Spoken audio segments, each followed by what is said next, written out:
You know that feeling when you look in the mirror and just don't like what you see? Yep, we've all been there, and honestly, it sucks.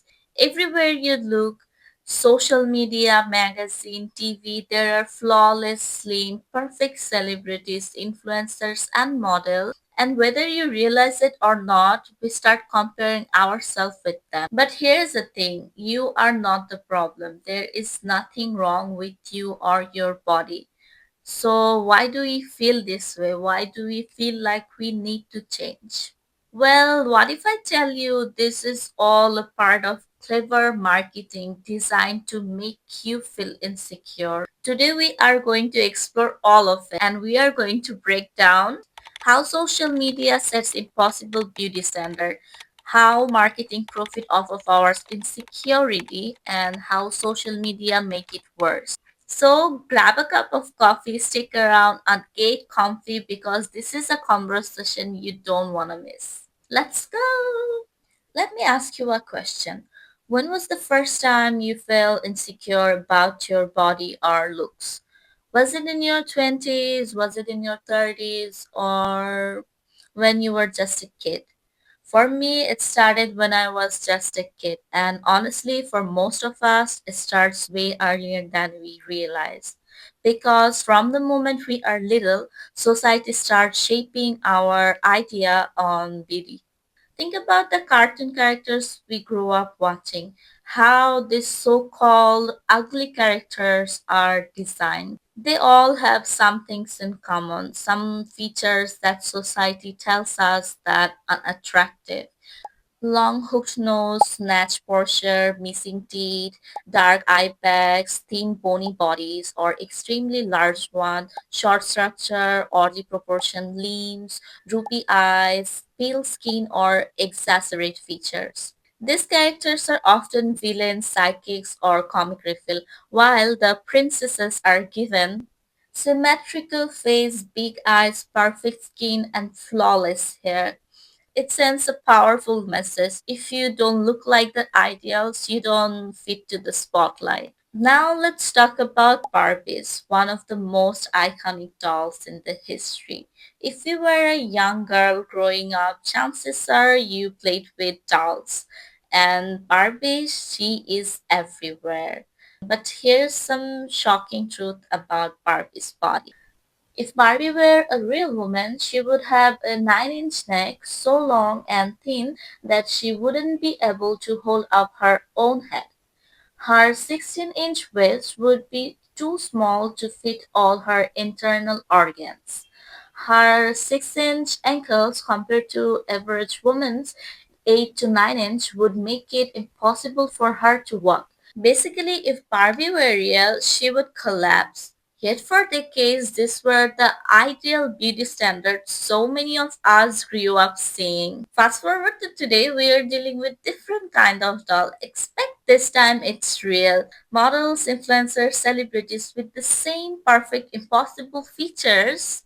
Sharp jawline, bigger than life eyes, glass smooth skin, flawless hair, and plump lips. Whether it's filter, genetics, or surgery, we are constantly told this is the standard. So, is it really surprising that we are suffering with body insecurities, that we are comparing ourselves to an image that was never meant to be human in first place? Sometimes to look certain way doesn't always come from social media. Sometimes it comes from our own family. I still remember that day when a family member told me, your nose is so bad, even our cat has better nose than you. I still remember that comment. And I'm pretty sure most of you guys have heard similar comments like, you shouldn't eat so much, you would be fat, try this cream, you should try this cream for your skin. Or casual jokes like, if you lose few pounds, you would look so beautiful. Most of the time, they don't say this thing to hurt us, but this comment stuck with us for a long time and sometimes for so many years.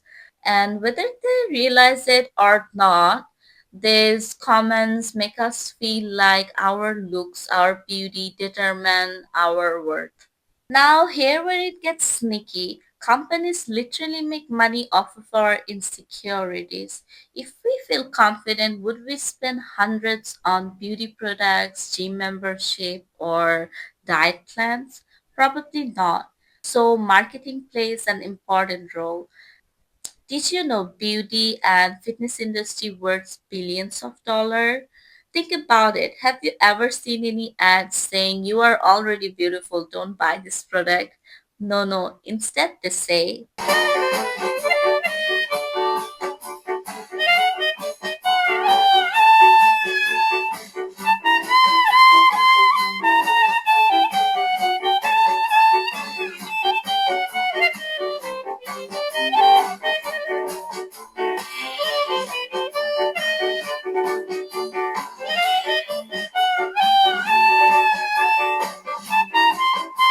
they create a problem that we don't even think about, then they sell us the solution. This industry make money off of our insecurities.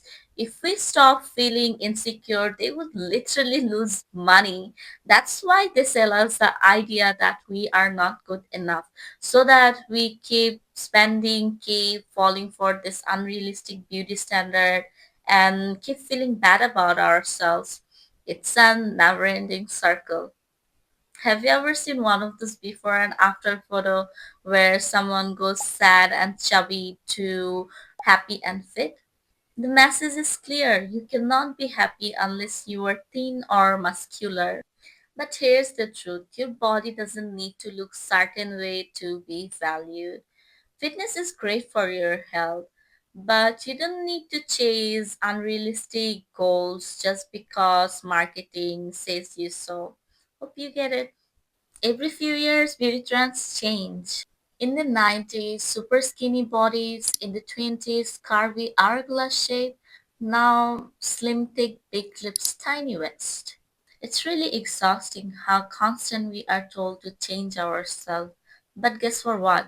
These are not for health or confidence. These are for selling clothes, surgeries, or products. All right, let's talk about social media. It's a huge part why we feel insecure today, and here's why. Ever seen any people with perfect skin, snatched jawline, and no pore? It's probably filter or Photoshop. We are comparing ourselves with edited version of people without even realizing it, and that makes us feel worse about our looks. At least now we know the game. If you found this video helpful, don't forget to like, subscribe, and comment one thing you love about yourself. Let's spread some love in comment section.